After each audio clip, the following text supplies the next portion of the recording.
Hello everybody, welcome to Tech and Practical from your most favorite Tier 4 operator and maybe Tier 3 strategist. Today we are at Contra in Greater Poland and we'll be shooting the most comprehensive How to Defend Against Drones series so far. Thankfully supported by our dear battle sisters. And enough of the many words, let's get right in. Let's start with the most obvious. If the drone cannot spot you, it will have a hard time attacking you. As you can see, it is important to note that not every camouflage works in every environment. And even if they may appear almost equivalent in the field, the moment you encounter an infrared or even thermal capable drone, your chances drop rapidly. Here in comparison you see, from left to right, a completely normal emergency blanket, a rain poncho with lectern pattern, a so-called ghost hood compact poncho with anti-IR properties, and a designated anti-thermal camouflage net. What do you need to pay special attention to here? As you can see, everything partially counteracts the thermal side if you keep enough distance from your body, but against IR, it's a different story. The best solution here would be to combine it with natural camouflage shrubbery from the environment, as you might know from sniper ghillie suits. A rather interesting solution, especially against reconnaissance from above, would be to prepare an umbrella if you don't have time for a full hideout or are on the move.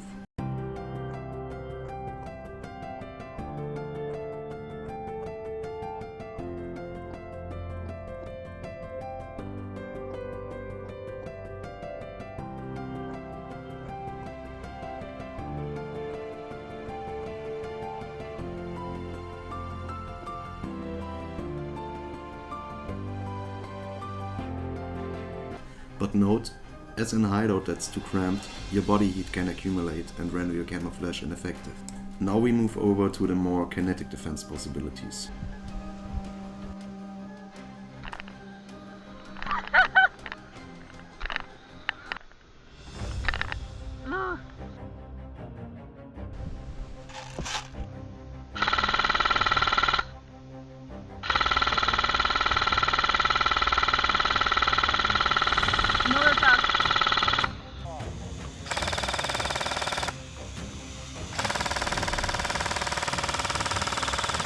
Wyszło!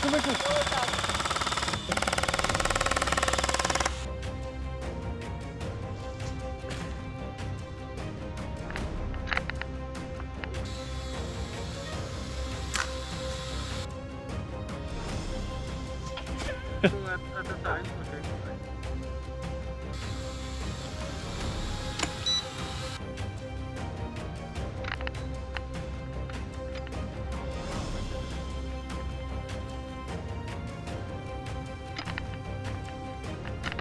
No, it doesn't go.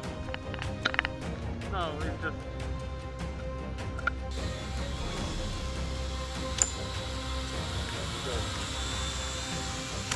Stays in there. Our grandfather's legacy. Go! Dawaj! Okay! Wait. Shoot! Wait. Lower. Spód? Drugi spód. Jeden, do tyłu. Palec, do tyłu. No. Tu. Za daleko.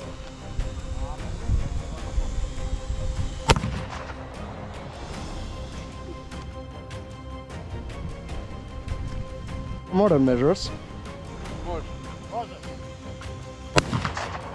Go! Może. Go!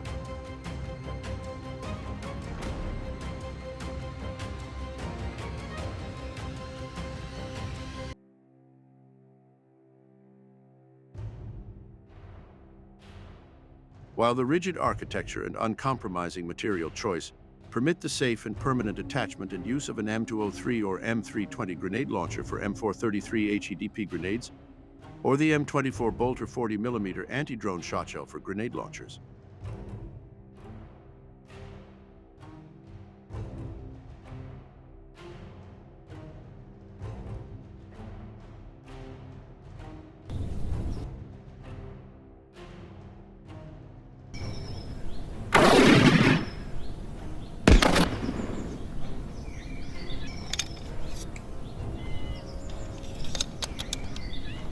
Being a very powerful tool, the M24 bolter packs a heavy punch and manly recoil impulse comparable to 14.5mm bolt action rifles.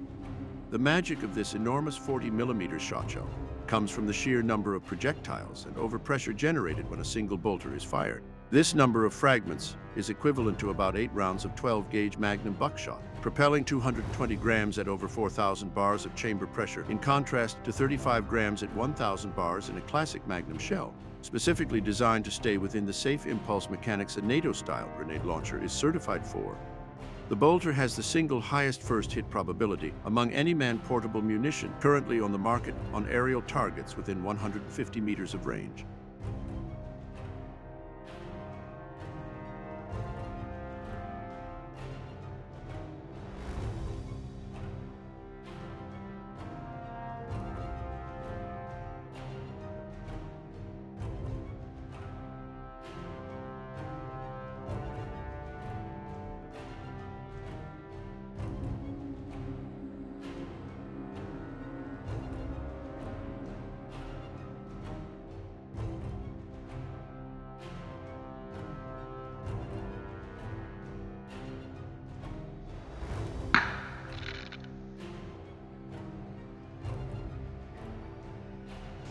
Tumor-static methods, like Ukrainian veterans especially, recommend them at every entrance of your hideout by now, ideally in several layers.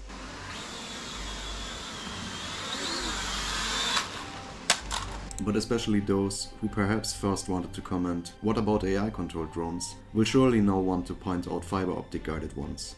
For this, we will now show another very effective improvisation approach, for which Alex from Global will assist us shortly, with literally a hot wire. So Alex, what are we looking at here? So this is a somewhat new system. It is developed by a Ukrainian-American volunteer joint venture. What we have here inside this ammunition box is basically a kind of an inverter. You close it and then it's weather sealed, put it in the bushes. Here you got a small computing unit, can be a Jetson. I don't know if you could use a Raspberry Pi. Maybe it would be too weak to process the signals, but in this half is an NVIDIA Jetson, and then in this half you got actually another electronic unit that if this is the electricity input, then this other unit will give electricity output. Now, what's happening? We got solar panels somewhere close by, like let's say 400, 500 meters in one direction, so this whole system stays undetected, even if the solar panels are detected. And they are collecting sunlight for hours and days until the lithium ferropolymer batteries that are plugged to the system are filled, and these are connected to the system. Now, you have such microphones. You can have 2, 4, 8, whatever, and they just are dispersed over a sector that you want to protect from fiber optic drones. Now, when these microphones notice in their sector the whizzing of drone propellers, then they will engage the system, which will heat up a piece of it's basically specialized steel wire. It gets heated up to amazing temperatures. It's a strong electricity burst for several minutes, and when the drone, the optical fiber drone, flies past, the microphones hurt the propellers. They engage the wire, and then the optical fiber of the drone tries to sink onto the ground under its own weight. It will, of course, lay itself over one of the hot wires, and it will be basically, melted through, burned through. Depending on which wire you are dealing with, if it's a high-quality silica wire, then it will not be completely melted through, but damaged enough so that the total internal reflection is hindered. Signal, it will be a way worse signal, up to a complete signal loss. But if you are dealing with not the highest grade optical fiber, this wire is hot enough in order to completely burn it through. And we'll demonstrate how it looks. Imagine like the electricity fans for cattle herding, for agriculture, where you have your horses, your cows and everything inside these sectors that are guarded by electric fences. Exactly the same stuff, but with a very hot wire. Regarding commercially available detection systems, we are proud that we will be able to display something by Ascalon Industries in the future, and now we will just show you how the hot wire basically then affects the wire of the wire-guided drone. But one more thing, if you want to set up something with, for example, truck batteries, Alex also has a little noted. Yeah, I mean, if you know that around your facility, like let's say you live on a farm, you know, you got your farmhouse, or you live on a mansion, and you have the slightest idea that there is an optical fiber FPV drone somewhere in your facility, over your facility, you could very well build such a system yourself. Of course, it would be kind of difficult to do it with the automatic detection with high frequency microphones, automatic engagement, but you can have a flip, right? And this flip switch can be connected to 24 volt truck batteries, 100 amp hours, 180 amp hours, you name it. And you just need a very long piece of furnace wire for electrical furnaces. And then you have a system that a couple of times can still melt through such a optical fiber drone, optical fiber. It will not be the same quality as what the Ukrainians now developed, or what the commercial solutions that are currently coming out will be. If you opt for microphones, consumer-grade studio film microphones, of course, or prosumer in this case. But if you, what Lucas just said, have professional microphones, you can have it fully automated. And you got to keep in mind that these batteries are charged with the smallest solar panel, like 200 watts. They're charged for hours, but then engaged for minutes only. So you don't need a gigantic system behind it. You can build it as a consumer. Basically, if you have somewhere electrical fences, you can, you know, just top them up with a furnace wire, and then have it connected to a flip switch that connects to a truck battery. You close the circuit. Of course, you need some stabilizers like the inverters and whatnot in order for the battery not to burn through, because if the electrode connections and cathode connections in the battery are weaker than the wire itself, the battery will die. Electricity will find the path of least resistance. But bottom line is, it is perfectly well manageable to build such a system in-house as well and be protected, somewhat protected against optical fiber drones. Going over to the demonstration. But furthermore, at the farewell is absolutely worth mentioning. Some things never change. First, camouflage and dispersion remain the friend of the infantryman also in the 21st century. Second, bad weather with rain, strong wind and then dearly fog continues to be the best friend of the one inferior in air support. Some further technical specifics.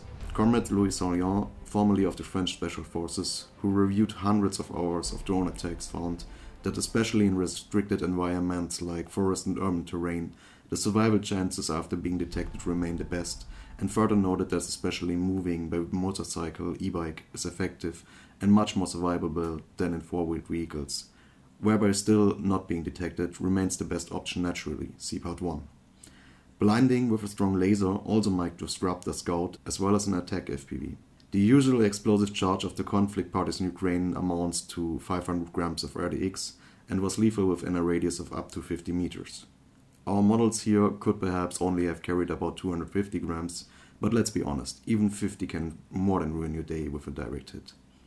Especially since impact fuses and, for example, simple contact wires as shown here are the most widespread method with attack drones, we considered it appropriate to include such games like the slingshot and bell cannon, especially because, as always, much depends on luck and often only millimeters, which is why we should regard every type of premature triggering as a win.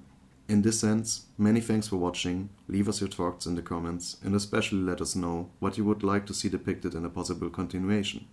Like, subscribe, share the video with a loved one or a battle buddy. Not knowing is deadly, and exactly therefore, again special thanks to Contra and Global.AG, we produced this video for you. Stay healthy, stay aware, take care.